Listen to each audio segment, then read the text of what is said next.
Kjo rosto nuk do të mungoj në tavolinën e natës së ndrimit viteve, se ka një shije të mrekullueshme, mishi del i butë me një aromë fantastike.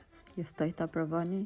Filloj me recetën në një feltere, e hedhim gjalpin e vojnë ullinit, vendosim mishin, cilin e kemi lidhur më parë dhe e skuqim në zjarr të lartë nga tana anë sa të marrë të ngjyrën që shikoni në video. Shtojmë perimet e premën copa, i kavërtizim për 5-6 minuta dhe masanej i kalojmë në tenxhere.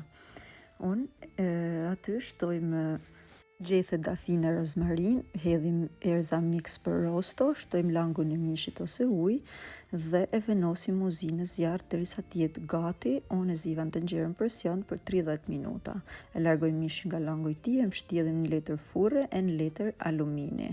Lam aty që të qëndroj butë, ndërkohë që përgatisim salcën e tij. Në një tigan ku skuqim mishin, hedhim vaj ullinit, shtojmë mielin, kavërdisim për 2 minuta, shtojmë perimet e cilat i kena blu më parë dhe lam në zjarr derisa të trashet. Tash e largojmë rostën nga letra, e largojmë edhe spagon, e presim në feta dhe e shoqërojmë patate. Videon e tyne do t'ja ulëm mas pak dhe me salcën që përgatitem dhe qatë hash. Faleminderit.